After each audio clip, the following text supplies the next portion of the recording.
e hoje vamos dar continuidade ao nosso estudo. Vamos ver hoje a pergunta número 21, que faz parte do capítulo 2 dos elementos gerais do universo. Vamos ver sobre espírito e matéria. A pergunta 21 nos diz: a matéria existe desde toda a eternidade como Deus ou foi criada por Ele em dado momento? Resposta: só Deus o sabe. Há uma coisa, todavia, que a razão vos deve indicar. É que Deus, modelo de amor e caridade, nunca esteve inativo. Por mais distante que logreis figurar o início de sua ação, podereis concebê-lo ocioso, um momento que seja? Então, nos mostra que, embora nós não saibamos exatamente em que momento a matéria foi criada, a lição, os espíritos nos mostram que Deus nunca esteve inativo. Então, embora não saibamos exatamente esse momento, não podemos imaginá-lo ocioso, porque Deus é toda ação, é todo amor, é toda misericórdia. Então, Ele não estaria e nem ficaria inativo. Mas vamos ver o comentário do Espírito Miramês, justamente abordando sobre a atividade de Deus, mostrando mais uma vez que Deus jamais esteve inativo. Então ele nos diz assim: Deus jamais ficou, fica ou ficará inativo. Não podemos conceber um Deus sem ação permanente dentro da sua criação. Ele é o sol espiritual de vida, mantenedor de todas as vidas, e a ele estamos ligados. Quando falamos que Deus criou o universo, é por faltar em nossa linguagem o verdadeiro significado de criação. Na dialética fraca dos homens, criação é dar existência, é usar a mente e as mãos para que algo tome forma ou feição. Escapa ao nosso raciocínio o que significa criar no dicionário da natureza divina. Se ele criou, onde buscou o princípio da formação das coisas? Essa é uma fórmula que ele não achou conveniente que os homens soubessem. Nesse campo profundo, somente os espíritos puros, altamente evoluídos, têm notícias dessa ciência espiritual, estendendo falanges e mais falanges em toda a extensão infinita, operando na dimensão que lhes é própria. A matéria existe desde a eternidade como Deus? Somente Ele o sabe, nos informa o livro dos Espíritos. Só podemos dizer que a idade da matéria se perde para nós na noite dos milênios incontáveis, e que o seu cinetismo é uma realidade. Não que ela se movimente por si só, porque se move por vontade daquele que nunca fica sem atividade.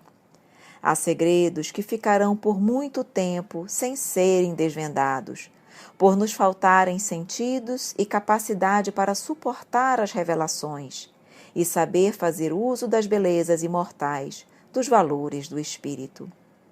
Se podemos dar a Deus uma mente ou vê-lo desta forma, ela tem uma corrente de ideias contínuas no verdadeiro sentido do verbo. Cessando a sustentação, desmorona-se todo o universo. Sabemos que esse fluido cósmico ou hálito divino, desprendido da sua magnânima personalidade e incomparável poder, é que nos dá vida e mantém o nosso equilíbrio espiritual. Somos dotados de sentidos apropriados, com valores desenvolvidos e a desenvolver, que transformam essa essência oriunda do Senhor em fluido animal ou magnetismo humano, energizando seu valor com os nossos sentimentos mais ou menos puros. O éter divino é sensível ao nosso caráter, como também grava as nossas deficiências. O santo o usa na sua cândida feição, despertando os seus mais profundos valores, pela força do amor e da caridade para ajudar, servindo todas as criaturas que carecem de amparo e de socorro. O ser humano, mesmo encarnado, Compreendendo a ciência das mutações, poderá fazer prodígios, se souber lidar com esses segredos da natureza em favor do bem, deixando estender a fé nos limites que ela pode socorrer os desfalecidos. Isso corresponde às atividades de Deus, onde ele for respeitado e amado. Para tanto, ele criou leis que regem todas as atividades menores e estabilizam o equilíbrio de todas as coisas. É bom e justo que pensemos que não existe nada separando de Deus, nada separado de Deus. No entanto, é melhor entender que a sua inconfundível personalidade é única no seio de todas as formas surgidas pela sua majestosa vontade.